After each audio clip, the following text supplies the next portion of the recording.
So this is using a potentiometer in order to control the speed of a blinking LED. As you can see, we have power and ground coming from the Arduino to the bus, and there is the signal using the blue wire coming digitally from pin 12, defined as a digital pin, going through the LED, through the resistor, and then back to ground. The potentiometer is receiving power and ground from the bus, orange being ground, yellow being power, and it's transmitting an analog signal via the green wire to analog pin 5. And as you can see, right now the light is blinking almost to where you can't see that it's blinking. It's almost solid, which means that the value of between 0 and 1023 this is putting out is very, very small. So it's waiting a very small amount of time between blinks. As I turn it down, the time in between blinks gets bigger because the value of the potentiometer gets larger, until you're at the bottom where it's a little over a second between each blink. So now to look at the code for this first objective. Up here you have the initialization of these names as integers and defining them as their respective values. The sensor pin being an integer of 5 and the LED pin being defined as an integer of 12. This sets it up so that anytime in the rest of the code these names are referenced, they will be equal to these numbers or these integers. Then we go to the void setup where it's initializing whatever pins or parameters you want to set to it. In this case, we're setting the pin mode of pin 12, which is a digital pin, to be an output. This means that all the data coming out of it we can feed to it and feed out of the Arduino into the feedback loop. And then we go to the void loop, where this is where everything goes in a circle over and over and over again infinitely until you stop it or something else stops it. We define another integer of sensor value. It's a variable because it's reading something coming from a measurement, whereas these are defined in the beginning. In this case, the sensor value is being equal to the analog read from the sensor pin, which is what is coming from the potentiometer. This is being fed into the delay value, which is telling the code how long to wait before stepping in between on and off for the LED. And that's pretty much it. This is the code for the serial print version of the previous code. This code is exactly the same as it was before, except now we have defined the analog read pin in a different way.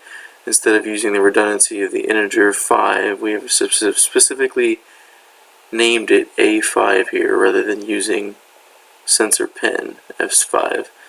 This is just a redundant way of saying it, just a different way of inputting it, shorter hand, but doesn't give you the name of it, so it may be harder to read in longer code lines.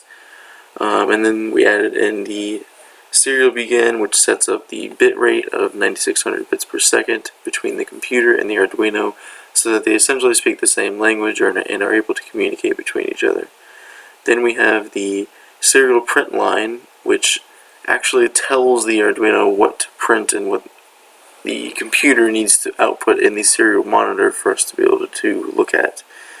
And then you just have a 1 millisecond delay in order to keep the whole system stable and not trying to read it infinitely fast, giving it some kind of structure.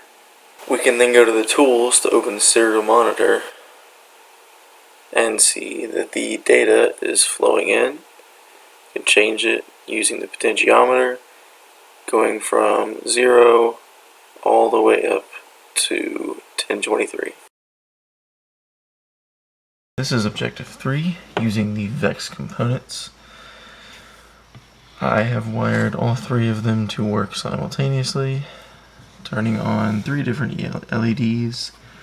I want to first quickly go over the wiring of each of them. The green LED corresponds with the bumper switch. The yellow LED corresponds with the potentiometer. And the blue LED corresponds with the light sensor. So it's the same as usual. Power and ground comes through the Arduino into the bus. I've wired it so that both buses are hot, both positive and negative on both sides, so that I can feed this blue LED back to this side and have the wiring look a little better, but keep all my switch power on this side. The signal comes out of the white pin on all 3 of the switches. Green wire, jumper wires going from the signal pin to digital pin 13 for the bumper switch, because the bumper switch is on or off digital. Going back to the green LED to a through resistor and back to ground. The potentiometer is the yellow wires. It is coming out of the white pin of the potentiometer plug through the yellow wire into analog pin 0. This thing goes through the code, reads the delay time, feeds this delay time out of the other yellow wire coming out of pin 12, digital pin 12, going to the yellow LED through the resistor and back to the ground, determining how long the LED is on or off, depending on how much the potentiometer is resisting the voltage. And then last but not least, the light sensor is doing the exact same thing as the potentiometer, it's just using something different.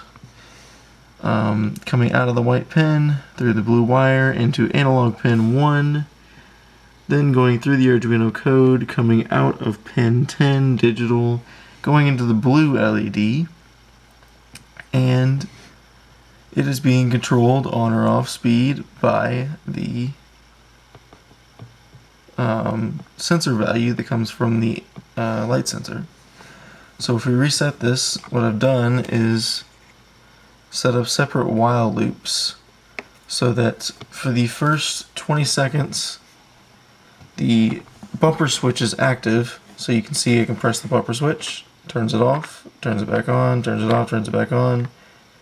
Could do this as long as I want to within the 20 seconds. After those 20 seconds are over, the code will then transfer over to the potentiometer section of the code, where the potentiometer, or the light, speed of the light is controlled. Oh, you can see it just came on. The speed of the light is controlled by where the potentiometer is in the code. And I've set the code up for the potentiometer so that if I turn it all the way to its maximum value, it will then kick over to our final sensor, which is the light sensor. And as you can see, when I hold it up to the light, it goes very, very slowly because it's getting a very high voltage, high integer value. But then when I cover it with my hand, the light speeds up, because it's getting a lower voltage and therefore a lower integer value fed into it. I have this final code set up to stay in this while loop until the LED and system of that while loop goes through a iteration of 100 times, and then it will reset and go back to the green and start over again. Just to quickly go into a little more detail on the code here. All of the integers are defined up here, except for a select few that only matter for the loop that they are within. Each integer is defined as either equal to a pin number that will be used later, or just defined as an integer because they are an analog value being read regularly every time the loop goes through a cycle. During the void setup, we set up all the pins to what they are supposed to be doing. The bumper switch needs to be an input pull-up, because when it is sitting open, it can fluctuate in what it's actually reading. So we need to either pull it up to a high or push it down to a low. In this case, we always pull it up to a high because that's what it's at. If I were to do a pull down, it would always be off instead of on, and then vice versa when you push the button. The Other pin modes are just set to be inputs or outputs depending on whether they are receiving or giving data. And then we go down to void loop, where the little more complicated stuff goes on. We define this new integer. I called it var because I'm going to be using it as a variable. You set it equal to 0 to begin with, and it's 0 cycles as I called it. We start with the bumper switch. That's the first step in the cycle. It is set in a while loop that while the variable integer var is less than 20,000, it will stay within this loop and not go on to the rest of the code. So it goes through and it's reading the integer of the bump value, which is either 1 or 0 because the bumper switch is digital.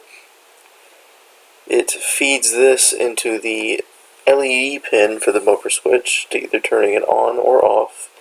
After doing that, every time it delays it 1 millisecond, and then after delaying it 1 millisecond, it adds 1 to the variable count.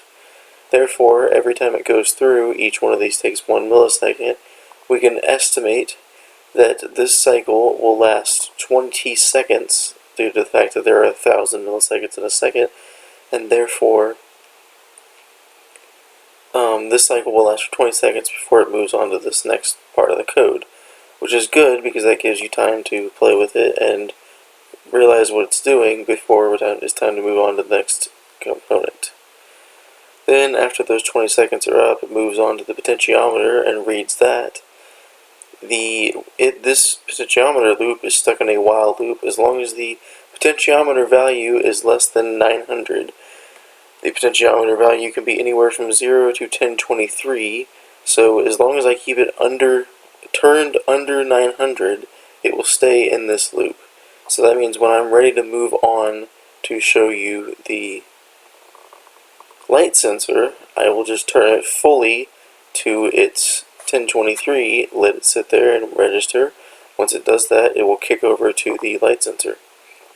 What this does is it reads the analog pin for the potentiometer, feeds this into the potentiometer value as a delay time, turning the LED on and off in between each. And then once again, you just turn it all the way to the right, or all the way to its maximum value, and it will kick over to the light sensor.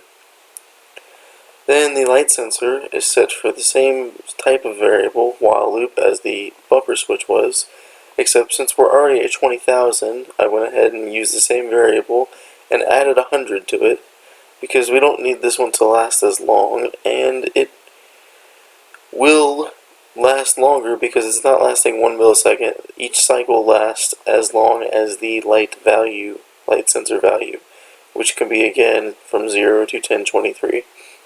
So it can be anywhere from 1 millisecond or 0 milliseconds up to a little over a second for each cycle. A little harder to predict, but it doesn't matter because it's at the end of the cycle. This goes through, it values the sensor value coming from the light sensor 0 to 1023 as an integer. This reads it from the analog pin, measuring the 0 to 5 volts and scaling that into an integer from 0 to 1023 in order to give us a delay value in order to tell when to turn the LED on and off.